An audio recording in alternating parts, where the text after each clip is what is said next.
Assalamualaikum warahmatullahi wabarakatuh. Pagi ini kita akan membahas dua.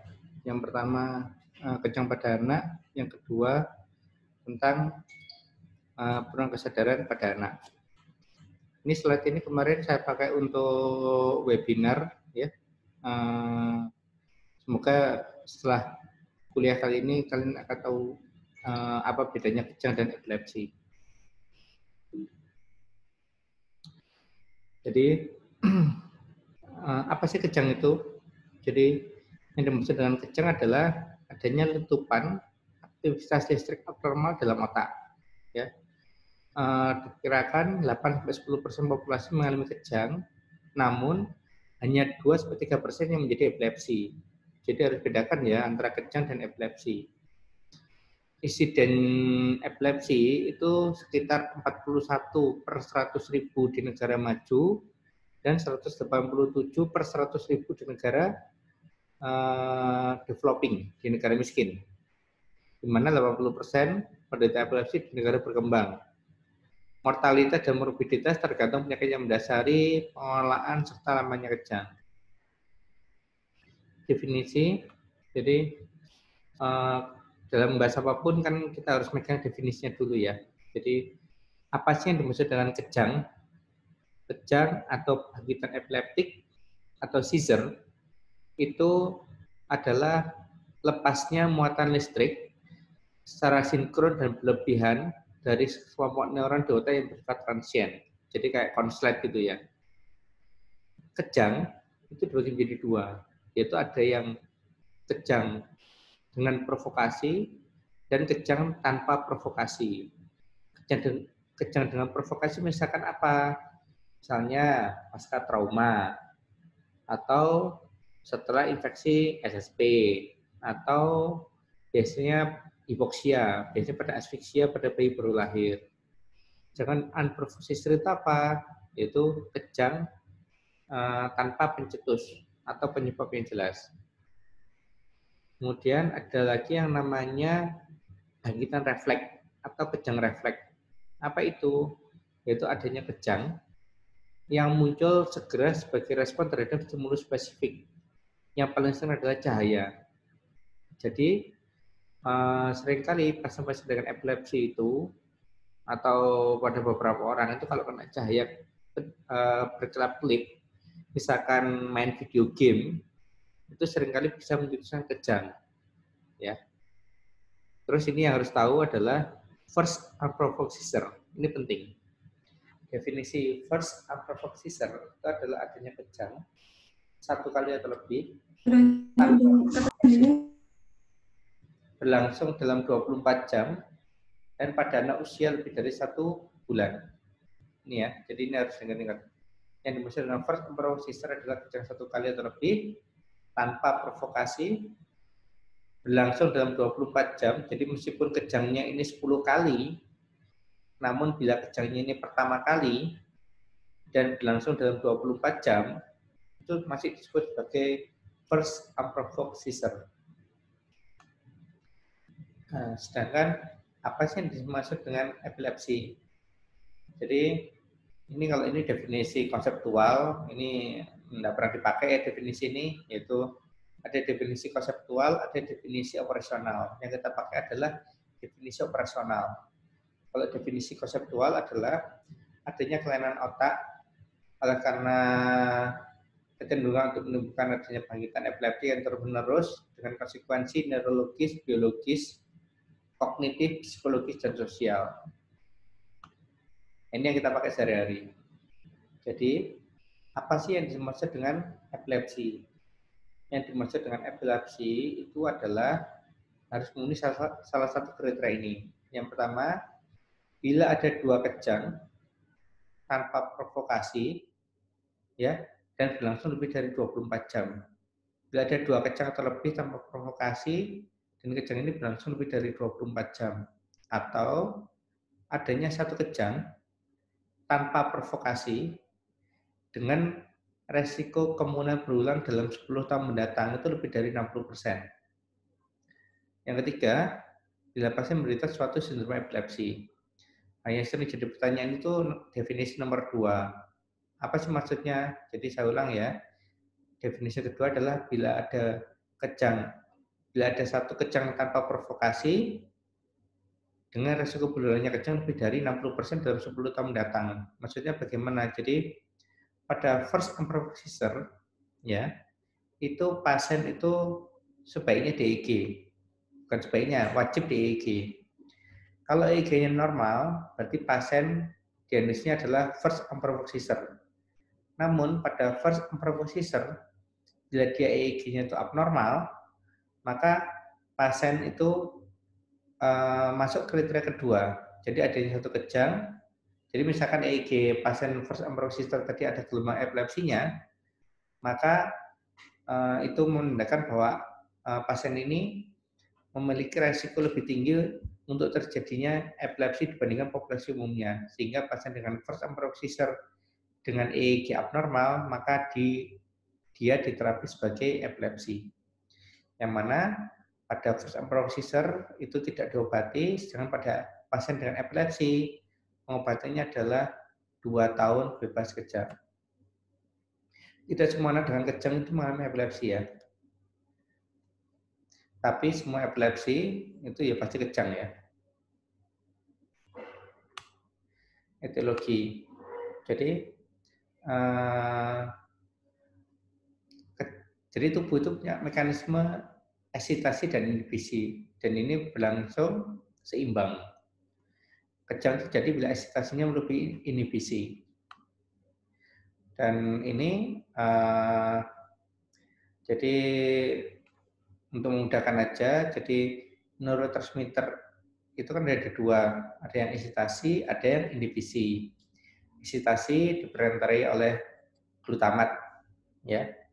Glutamat nanti akan ditangkap oleh reseptor NMDA reseptor, ya.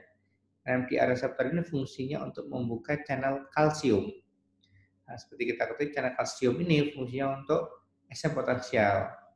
Selain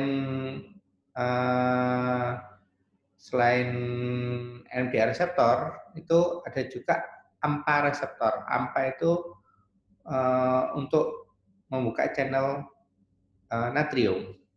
Sedangkan untuk inhibisi diperantarai oleh neurotransmitter GABA, yang mana GABA akan ditangkap oleh reseptor GABA. Reseptor GABA ini fungsinya membuka channel klorida. Channel klorida kan fungsinya untuk inhibisi. Ini adalah gambaran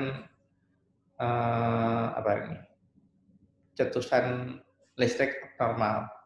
Jadi di sini kita lihat bahwa normalnya gelombang otak itu kecil, ya, ukurannya milivolt, kecil-kecil dan tidak berhubungan. Maksudnya kalau diukur ini tidak berhubungan antara lead satu dan yang lain. Bila timbul gelombang epileptiform, ya, tubuh itu secara normal akan berusaha menginhibisi. Jadi ini kita tanpa ada gelombang epilepsi, kemudian hilang, muncul lagi, hilang. Ini bila tubuh masih bisa mengkompensasi. Jadi ciri khas gelombang epilepsi ya, yang pertama keluar dari irama dasar. Ini kan kelihatan kan, normalnya kecil, dia gelombangnya tinggi sendiri. Yang kedua, ciri khas gelombang epilepsi adalah dia menyebar, berulang. Ini, jadi keluar dari irama dasar, kemudian dia ciri khasnya lagi adalah berulang. Nih, di sini juga ada lagi nanti, ada lagi. Kemudian ciri khas gelombang epilepsi yang ketiga adalah dia menyebar. Ini, ya, kita melihat di sini bahwa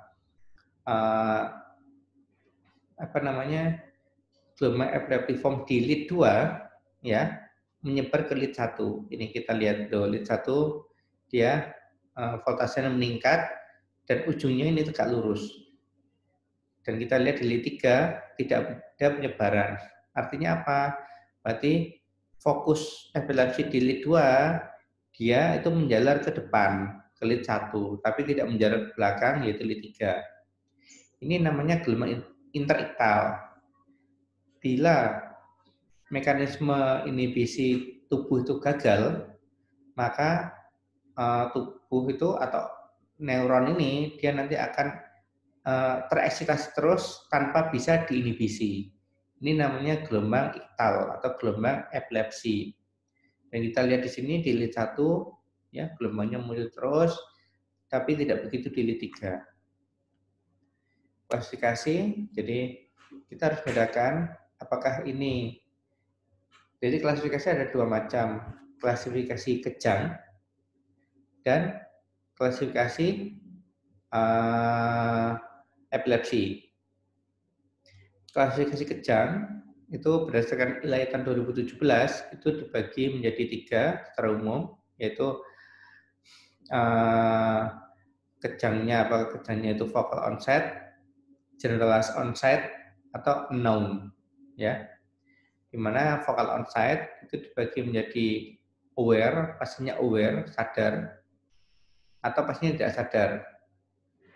Ya, nanti ini dibagi lagi menjadi ada motor onset, ada yang non motor onset. Nanti kita akan lihat videonya supaya lebih jelas. Jelas onset itu ya ini biasanya tonic-clonic ya atau atonik. Non motor itu maksudnya absence. Unknown ini bila dia tidak bisa diklasifikasikan. Ini adalah klasifikasi dari epilepsi. Jadi sebelum kita mengklasifikasikan epilepsi, ya, maka kita sebaiknya mengklasifikasikan dulu tipe kejangnya. Tipe kejang ini kita klasifikasikan berdasarkan penilaian klinis. Apakah kejangnya itu vokal, ataukah kejangnya generalized, atau kejangnya unknown. Setelah kita tentukan tipe kejangnya, kemudian kita tentukan tipe epilepsinya. Tipe epilepsi ini berdasarkan klinis dan EEG. Ya. Jadi kita tentukan apakah vokal, generalized, combine, atau unknown. Kalau bisa, setelah kita tentukan tipe epilepsinya, maka kita tentukan tipe sindrom epilepsinya. Apa sih yang ada dimaksud dengan sindrom epilepsi? Sindrom epilepsi itu bila pasien mempunyai kesamaan onset, manifestasi klinis, gambaran EEG, dan prognosis yang sama. Ya, jadi sindrom epilepsi banyak. Ada yang Roland-like epilepsi, ada yang West syndrome, ada yang Lennox-Gastaut syndrome. Jadi banyak. Ya, jadi kalau misalkan kalian di daerah, bila tidak ada EEG dan hanya bisa jadi kalau ingin mendiagnosis epilepsi, ya klasifikasikan semampu kita. Bila misalkan tidak ada EEG dan dari kita bisanya dari pemeriksaan fisik aja, berarti kita klasifikasinya sebagai klasifikasi berdasarkan tipe kejang. Tapi kalau ada EEG berdasarkan tipe epilepsi, kalau bisa sindrom epilepsi. Ini adalah beberapa video contoh kejang, ya. Ini adalah video contoh kejang dari vocal to general seizure. Coba dilihat. Ini klasik, ini video, ini kejang yang klasik. Before being transmitted to the midline and other hemisphere, leading to generalization. The patient is still conscious. Ini EEG-nya kita lihat masih bagus. Nah, ini mulai ada letupan listrik abnormal dalam otak dan generalized ini. Semua lead kena semua. Incidentally, these automatisms were earlier misdiagnosed in this patient as hysterical. Ini pasien mengalami automatism.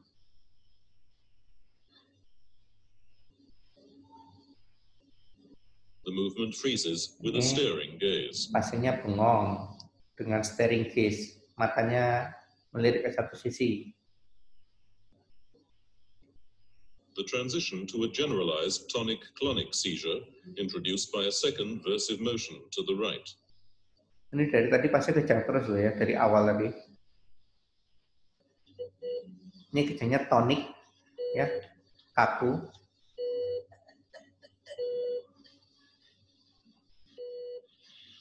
Ini kejangnya klonik.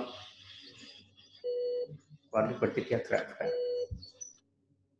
Ini adalah contoh kejang klasik. Ya. Ini ada lagi. Ini adalah contoh kejang ya, kejang vokal dengan kesadaran terganggu dan otomatisme. Ya, mungkin belum pernah dengar ya apa itu otomatisme. Otomatisme adalah gerakan tidak bertujuan yang berulang. Nah, ini pasien ini mengalami kejang, ya. Jadi kejang itu nggak harus kewajotan ya. Alright.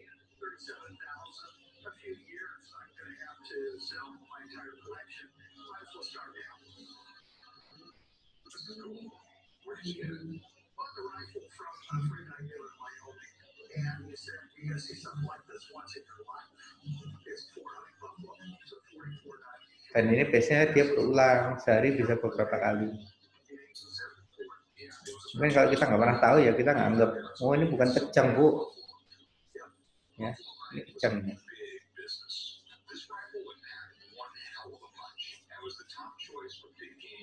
You want something to wipe off with?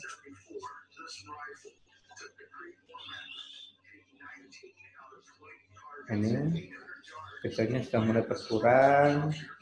Biasanya setelah kejang, pasien ini capek. Ini dia capek. Ya.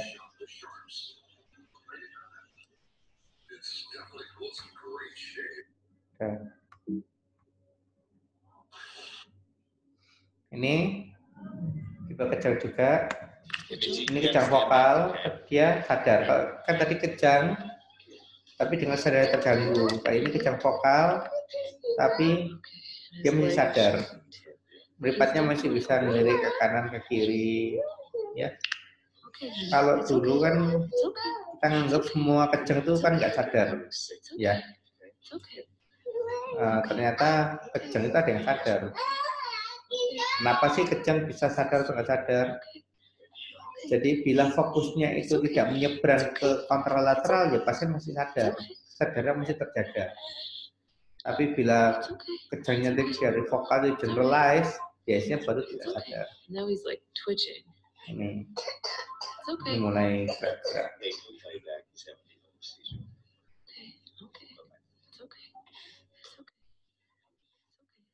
Oh ya, terus kejang. Normalnya tubuh, jadi kejang itu baru dihentikan bila kejangnya itu generalize seluruh sisi tubuh, maka kejang itu baru dihentikan setelah dia berlangsung lebih dari 5 menit. Kalau kejangnya vokal satu sisi, maka kejang itu baru dihentikan setelah 10-15 menit. Nah, sebagian besar kejang itu akan berhenti sendiri dalam waktu kurang dari 4 menit. Artinya apa? Jadi kalau ada pasien kejang, itu jangan cepat-cepat dihentikan. Ya. Ditunggu sampai 5 menit. Kalau belum berhenti, baru dihentikan. Ya.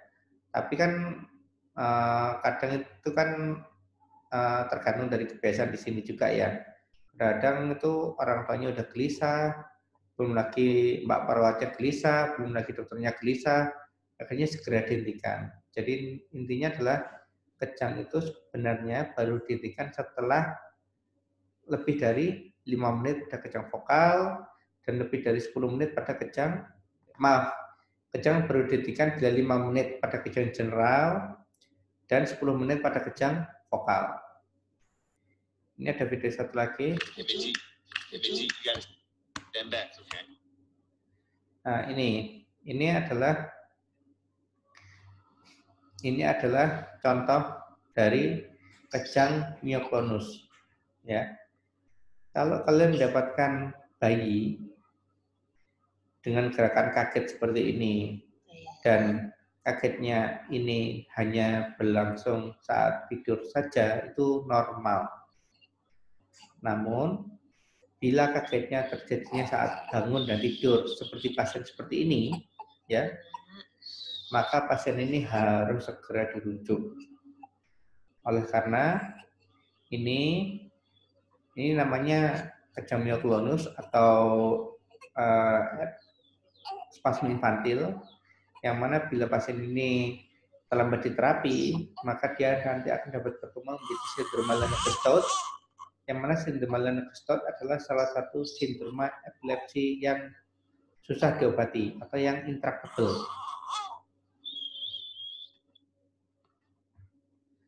Ini coba dilihat juga. Ini adalah kejang vokal dengan impaired awareness dan hipermotor. Ini kejang hipermotor.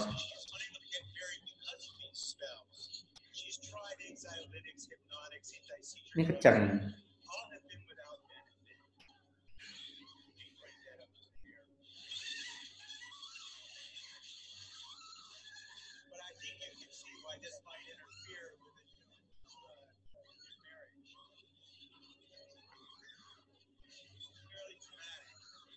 Memang kalau kita nggak tahu dikira orang kelainan jiwa ya.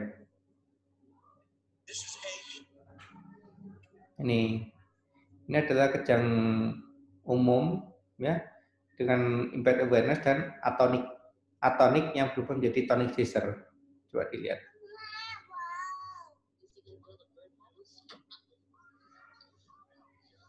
Biasanya pada pasien dengan kejang atonik seperti ini itu kepalanya benjol-benjol. Ya. Oleh karena itu disarankan pakai helm. Ini tadi kejang atonik, ya. Kemudian ini berubah menjadi kejang tonik, ya, kaku. Ini kita lihat kaku. Coba lihat dari tadi kalau ada pasien kejang itu orang tua tidak pernah gelisah, ya kan? Ini sama orang tuanya di observasi. Ini pasien sudah bangun.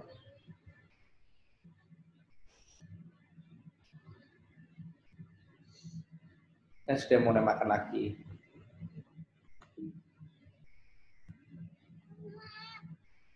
Nah ini kejang yang sering kalian temui dalam praktek sehari-hari juga. Ini kejang absans. Absans itu manifestasinya bengong. Biasanya pada kejang absans itu salah satu cara provokasi adalah disuruh meniup tisu. Ini akan bengong.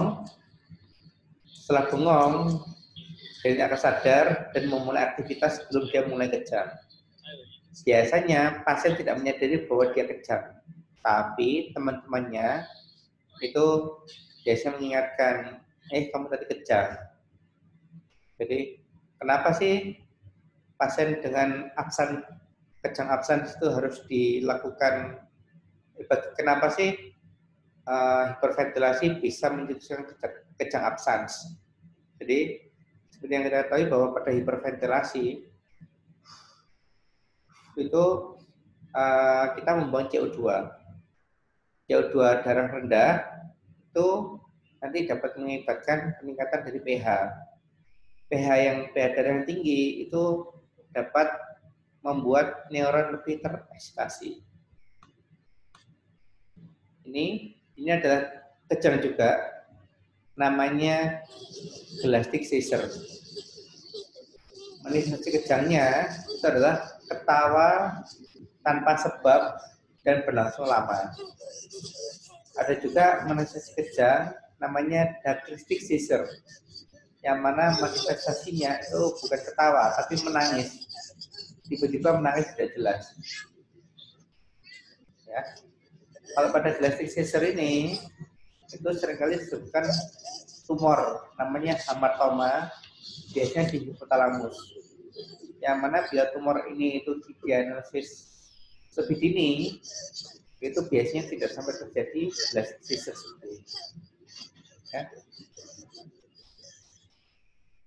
Penyebab secara umum penyebabnya ada 6, yaitu struktural, genetik, infeksi, metabolik, imun, dan unknown. Struktural misalkan kelainan kognital atau pasca infeksi, gangguan otak pasca infeksi otak. Genetik, ya, genetik ini misalkan childhood absence epilepsy atau juvenile myoclonic epilepsy. Infeksi, ya, infeksi kan sampai menunggu sequel juga bisa. Metabolik misalkan porfiria atau uremia, autoimun misalkan NMDA receptor encephalitis, dan unknown. Diagnosis. Jadi sebelum kita mendiagnosis epilepsi, ya, yang pertama pastikan dulu pasien ini kejang atau enggak. Misalkan pada video yang kedua tadi yang tangannya gerak-gerak gitu kan, memang kalau orang nggak tahu kan itu, oh itu bukan kejang. Jadi pastikan kejang atau enggak. Soalnya ada beberapa nanti ada video tentang visual seizure, terutama seringkali pada pasien dengan gangguan schizofren. Jadi dia punya pura-pura kejang, aslinya nggak kejang. Kemudian tentukan bagaimana onset serangannya, apakah vokalnya general, apa yang dilakukan saat serangan, berapa lama serangannya, apa yang terjadi sebelum serangan, adakah aura, adakah gejala sisa yang dirasakan setelah kejang, dan adakah riwayat keluarga dengan kejang. Ini secara umum ya, tapi ini panduan ya secara umum ya, yang mana pada kejang kan onsetnya kan tiba-tiba, kalau bukan kejang itu jadi kejang gradual. Jadi bukan kejang itu paling sering itu pada orang-orang dengan gangguan psikiatri atau apa ya, orang yang pura-pura kejang supaya mendapatkan perhatian, itu ada. Secara umum kejang itu kesadarannya terganggu. Ya, kalau bukan kejang tidak terganggu. Tapi kan tadi kita lihat bahwa ada beberapa kejang yang kesadarannya masih terjaga. Gerakan ekstremitasnya itu sinkron. Ini gerakan ekstremitas atau serangannya itu kas. Kas itu misalkan kalau yang kejang itu tangan kanan, ekstremitas dekstra, berarti yang kejang itu ya tangan kanan terus. Nggak pernah tangan kanan jadi tangan kiri, jadi kaki kiri, jadi kaki kanan, berbeda-beda, enggak. Jadi namanya kejang itu serangannya selalu kas. Jangan kalau ada bukan kejang, itu serangannya bisa ganti-ganti. Sinuses sering, biasanya matanya staring eye, jadi biasanya melirik ke satu sisi, lamanya biasanya 3 menit, kalau bukan kejang bisa lebih lama lagi. Kalau kejang itu jangan bisa diprovokasi, kalau bukan kejang itu mudah diprovokasi. Jangan ini yang paling penting, pada EEG itu didapatkan berupa epileptiform, kalau bukan kejang tidak. Ini adalah contoh pasien saya, jadi dengan visual seizure, pasien itu mengalami seperti ini bila ada dokter yang masuk ke ruangannya. Kadang tangan kanan yang bergerak, kadang tangan kiri yang bergerak, kadang kaki dua-duanya bergerak. Kan kalau kayak gitu kan sepertinya bukan kejang. Kan kalau kita misalkan tahu fokus lokalisasi epilepsinya misalkan di kiri, maka kejangnya itu kan selalu kan di sebelah kanan terus.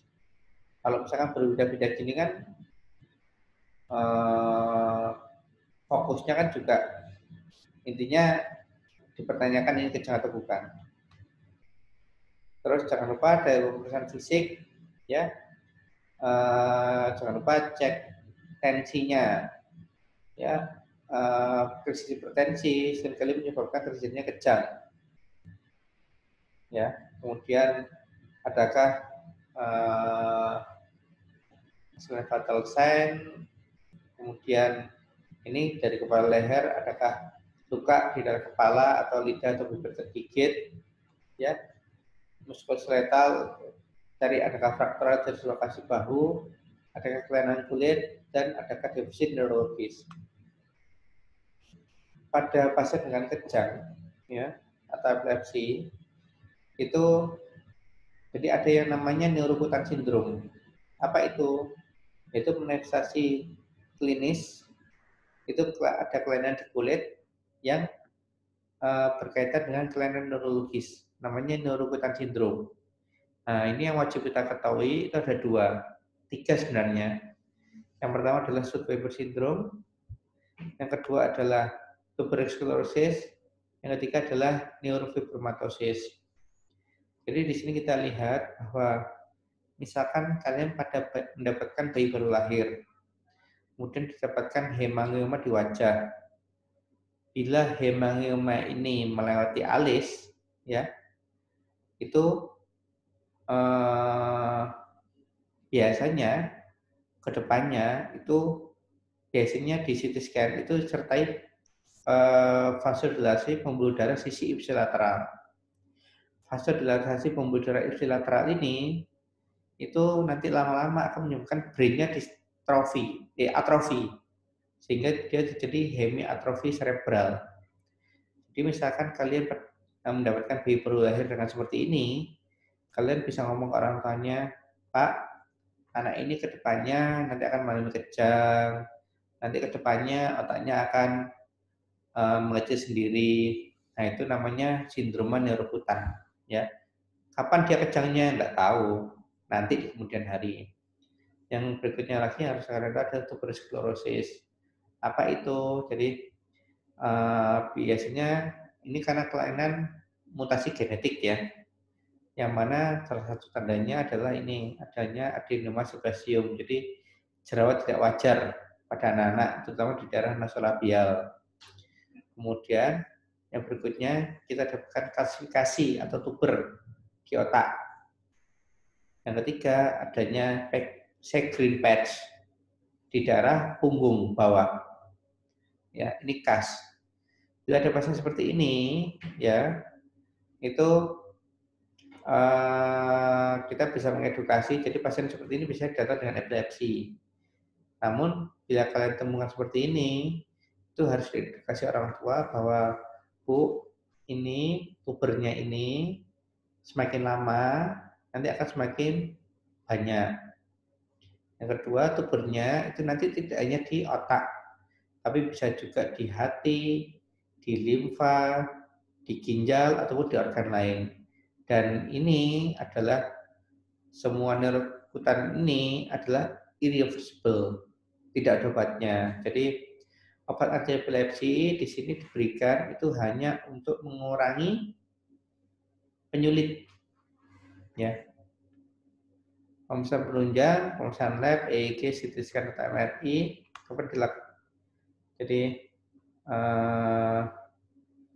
sebentar ini. Jadi ini adalah beberapa contoh gelombang epileptiform. Di sini kita lihat bahwa yang tadi saya sampaikan bahwa gelombang epileptiform itu tandanya adalah yang pertama adalah keluar dari irama dasar. Yang kedua adalah dia berulang. Yang ketiga, dia biasanya nyebar. Di sini nggak kelihatan. Yang keempat, biasanya diikuti gelombang lambat. Ini ada gelombang lambat. Ya. Kapan di imaging? Imaging dilakukan bila pasiennya kecang vokal atau ada defisit neurologis yang jelas, misalkan ya ada kelumpuhan misalnya, terus ada ini kelainan neurokutan, ada anak usia kurang dari 2 tahun, adanya sindrom tertentu atau epilepsi yang traktable. Tata laksana, jadi yang paling penting adalah edukasi, ya, orang tua tentang kondisi anaknya bagaimana. Oh iya ini progresnya nanti baik. Kemudian atau tidak, kemudian jelaskan tentang jenis epilepsi yang mana, rencana obatnya apa, efek sampingnya bagaimana, dan dampak pada sehari-hari bagaimana. Terus ini juga yang harus tahu adalah manajemen resiko. Jadi kalau punya pasien dengan epilepsi, ya sebaiknya disarankan tidak mandi berendam karena bisa tenggelam. Yang disarankan adalah mandi dengan shower. Hati-hati trauma panas atau luka bakar, sebaiknya tidak dianjurkan berenang, hati-hati bila mengemudi, hati-hati pada tingkat ketinggian atau pada pasien dengan fotosensitivitas. Ini ada beberapa hal penyebab kejang. Yang pertama adalah deprivasi tidur atau kurang tidur. Pada pasien epilepsi itu tidur malam itu minimal 8 jam. Ya. Tidak sebaiknya jangan kurang.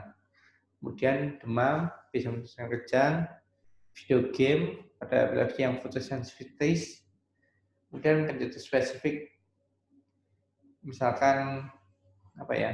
Jadi penyakit kejang itu ada depresi tidur, ada demam, ada cahaya, ada konstipasi kalau pada bayi baru lahir, dan ada stres.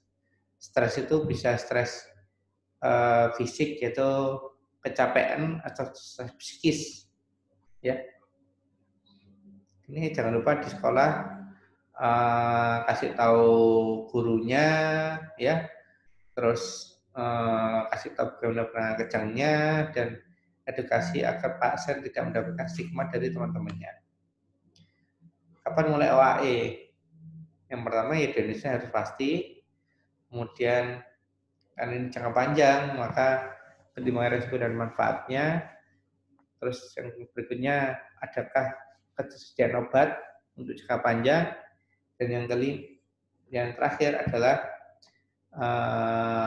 apakah pasien bisa menerima. Dalam hal ini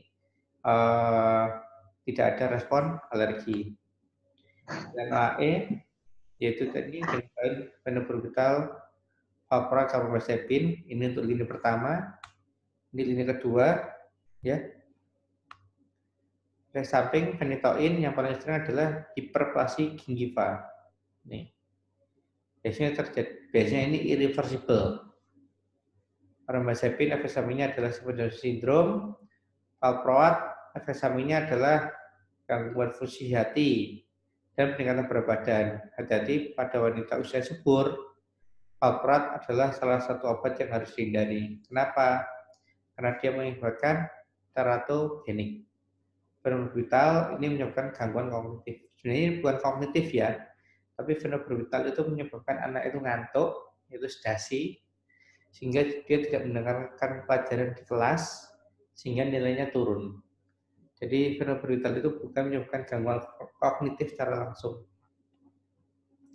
Nah, medikamentosa itu secara umum ada 3, yaitu bisa dengan diet ketogenik, bedah, ataupun stimulasi nefs vagus, yang mana ketiganya itu disebut efektif bila berhasil menurunkan kejang lebih dari 50%, sehingga jangan berharap dengan diet ketogenik pasien kejangnya hilang, atau dengan bedah, oh pasti nggak kambuh lagi bu. Nah, rujuklah bila pasien tidak terkontrol, ya, usia kurang dari 2 tahun, muncul efek samping, ada lesi struktural, ada epilepsi dengan global developmental delay atau sindroma spesifik. Ini panduan penggantian OAE 2 tahun. Jadi OAE mulainya berapa lama sih diberikan? 2 tahun bila epilepsinya idiopatik, bila pemeriksaan fisik, neurologi dan perkembangan normal, dan EEG-nya normal. Terus OAE diberikan selama 3 tahun pada apa sih? Pada epilepsi simptomatik, sindrom epilepsi, dan gambar EEG abnormal. Jadi yang dimaksud dengan epilepsi idiopatik adalah, jadi sebagian besar epilepsi atau sekitar 80% epilepsi itu penyebabnya adalah idiopatik, tidak diketahui. Sedangkan 20% epilepsi itu penyebabnya diketahui atau epilepsi simptomatik. Dengan pengobatan selama 2 tahun, 23 pasien sembuh, sepertiga tidak sembuh. Sepertiga tidak sembuh itu adalah 20% yang tadi. Jadi semakin kita tahu bahwa di otaknya ada kelainan, maka dia biasanya lebih susah diobati. Ini kecepatan tapering off, yaitu tapering off dilakukan selama 3 bulan pada epilepsi idiopatik atau EEG yang normal, atau tapering off dilakukan selama 6 bulan bila epilepsinya simptomatik, ada sindrom epilepsi, adanya gambaran EEG abnormal, dan adanya gangguan perkembangan. Jadi pengobatan epilepsi itu bukan seumur hidup ya, tapi 2-3 tahun bebas kejang. Ini prognosis sebagian besar baik ya, 60-70% dengan epilepsi yang bebas kejang selama 1-2 tahun tetap bebas kejang ketika OA dihentikan. Terima kasih.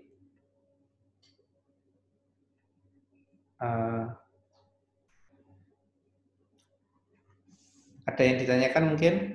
Dek, ini